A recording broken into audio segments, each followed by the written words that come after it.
kulanti wacan oo wanaagsan idin lahaantiinba kuna soo dhawaada barnaamijka maawalada dhallaanka oo ka daawataan marka soo booqataan channelkaanu ku leenahay YouTube ee dhalaan koriye toddobaad sheeko cusub ayaa ku maqashaan sheekadan toddobaadkan idinku haynana caruurey waxay ku saabsan tahay toddobadii wiil ee waalidkood habaaray aku bilaabo waxa la yidhi bari hore caruurey waa bari hore ayaa waxaa jiray waalid hooyo iyo aabbe qoys mid deganaa oo 7 wiil lahaa maalin maalmaha ka mid ah ayaa waxa qoyska u dhalatay gabadh yar oo ay inta kaliya reerku leeyihiin markii qoyskooda ku soo biirtayba waxa ku soo booday xanuun lama filaan ah aabbaha iyo hooyada gabadha yar dhalay ayaa u warwaray noloshaynantooda waxay ka baqeen intaysan kulinba inay dhimato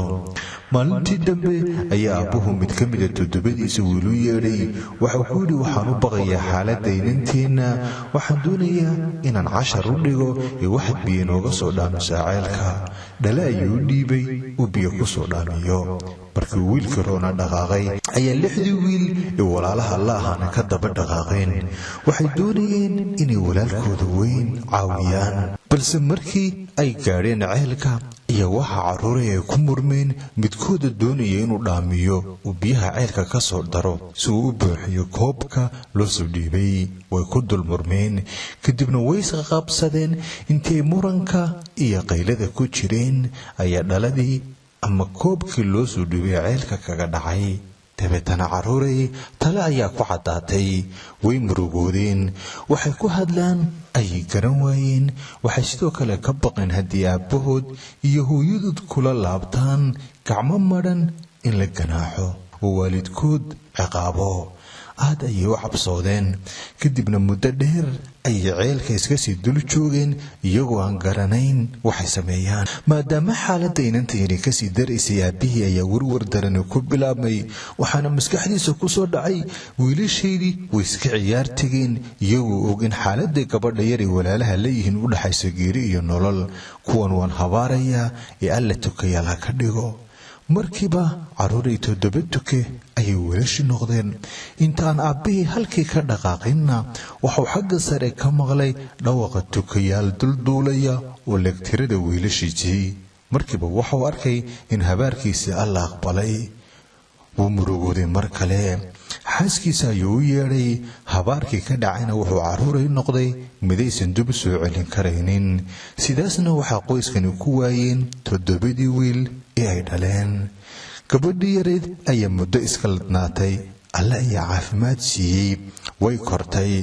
maalinba maalinta ka dambaysa ayay weynaanaysay weligeedse ma maqal inay 7 wiil la dhalatay oo tukayaal noqday maalin ayaamaha ka mid ayay suuqa aaday kadibna waxay maqashay xanta dadka suuqa ay ku sheekaysanayaan oo ah in gabadhan yar ee quruxda badan leh ay 7 wiil la dhalatay balse habaarka aabbahood ka gadaal ay wiilashii noqdeen tukayaal tan iyo maantan aan lahayn sheekada ayay la argagaxday oo ka naxday kadibna waalidkeeda ayay dib ugu soo laabatay markii ay weydiisana waxay ku yidhaahdeen waa dhab waxay uga sheekayeen sidii wax u dhaceen waxayna u sheegeen inaysan iyadu wax mas-uuliyada ku lahayn dhibaatadii dhacday habeen iyo maalin ayay caruuray ka seexan kari weyday warwarka iyo dhibaatada ay ka qabto wixii walaalaheed ku dhacay waxayna ku reebtay murugo iyo urkutaalle ay ka noolaan kari weyday maalintii dambe ayaa waxaa gabadhii yareed caruuray ay go'aan ku gaadhay inay badbaadiso ay caawiso nolosha walaaladeed waxay urursatay alaab yar oo kooban ay qaadan karaysay kadibna waxay u jahaysatay dhanka ay ku tuhmaysay inay walaaladeed ku jiraan dunida meelna kuma ogeyn waxaase keliya ay maqashay in walaaladeed ay yihiin 7 tuke waxay tidhi haddii ay si uun u nool yihiin oo meeluun laga yaabo inay noloshooda ku jirto waa inaad badbaadisaa muddo kadibna go'aanka ayay qaadatay maalintii dambena waxay u jahaysatay dhankii ay moodaysay inay walaaladeed ka xigaan dariiq dheer ayay qaadatay iyadoo tuurta ku sidata sahayar oo kooban muddo markii sii socoto oo kolba jaha u jiisanaysana wadda dheer ayay cagta saartay halkaasay madaxeeda kor u raacday sahay badan maysidan waxay wadatay fargalka hooyadeed ruuxabad rooti gaajada isaga ilaalinaysay koobay biyo ku wadatay iyo kursi ay ku fadhiisato markii ay daasho waxaan intaa ka ahayna ma qaadan kolba jaha ayay u socotay markii dambana dariiq dheer ayay qaaday tan iyo intii ka gaadhaysay dhammaadka dhulka caruurey cadceedda oo daran ayay la kulantay kulayl iyo hanfi badan ayaa jiray kadibna dib ayay isaga soo laabatay dhan kale ayay u kacday buuro dhaadheer ayay fanatay tan iyo intii dayaxa ku dhowaanaysay qabow iyo dhaxan daran ayaa qabsatay kadibna dib ayay mar kale caruuray u soo noqotay haddana buuro kale ayay kortay ilaa ay xidigaha u dhowaatay mid ka mid ah xidigaha ayaa u timi waxay ku tidhi aniga ayaa ugu xadoonayso 7 wiilaad la dhalatay waxay ku hoos noolyihiin buuraha dhaadheer ee barafka noqday ee sida guryaha oo kale loo galo haddii aad qaadato laftan waxaad ku furi kartaa albaabka guriga kadibna halkaas ayaad walaalada ka helaysaa laftii ayay ku soo duubatay mara yar kadibna gurigii loo tilmaamay buurtaha ayay timi balse markay kadinka istaagtay ayay caruuray xasuusatay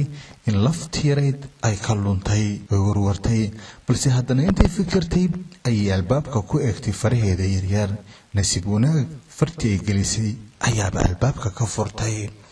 kadinka markay ka soo gashay waxa ka hor yimi nin oday ah oo ordaya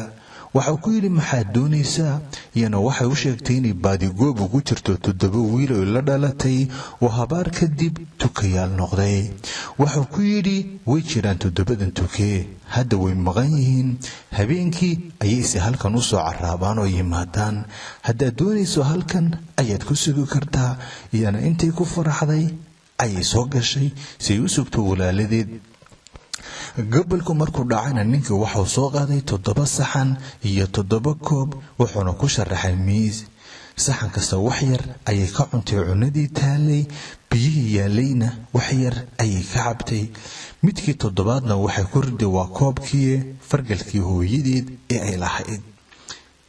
wax yar kadibna ninkii ayaa u yimi oo ku yiri hadda ayay imanayaan 7 tuke ee aad baadigoobka ugu jirtay intay faraxday ayay meel isku qarisay markay yimaadeen miiska cunada ayuu mid waliba kan kale u weydiiyey cunadayda qayb yar ayaa laga cunay ee yaa cunay ka kalena waxau yidhi xataa biyahayga qayb yar ayaa laga xabay ee yaa xabay kulli qof ayaa halkan isku qarinaya ayaan filayaa ayay yidhaahdeen balse kii 7aad markuu doonayay inuu koobka biyaha ka cabo waxaa ka soo dhacay faraatigii hooyadii lahaan jirtay markiiba wuu gartay wuxuu waa fargalkii hooyadeen waxaan jeclaan lahaa inay halkan walaasheen joogto si noloshiina u badbaadiso markii codsiga iyo rabitaanka walaalkeed maqashay ayay markiiba soo baxday caruuray waxyar kadibna 7 tuka waxay isku bedeleen 7 wiil halkaasna waxa ku jabay habaarkii waalidkood kaga dhacay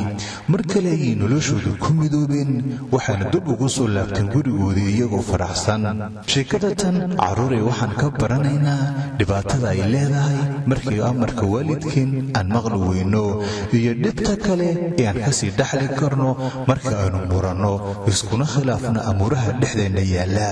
waxaase sheekadan sidoo kale aan ka baranaynaa muhiimadda ay nolosheena u leedahay inaan dhexdeena iscaawino xaalad kasta uu walaalka ku jiro ayay tahay inaad ka caawiso intii karankaya gabadha yar iyadoo aan aqoon meel ay ka jiraan 7 walaalay la dhalatay waxay kama dambaystii ku guulaysatay inay soo badbaadiso intaynu taliya 7 ka dambe isugu imanayno sheekada tan ku xigta waxaan idinkaga tegayaa nabadgelyo waqtigu ha idin wacnaado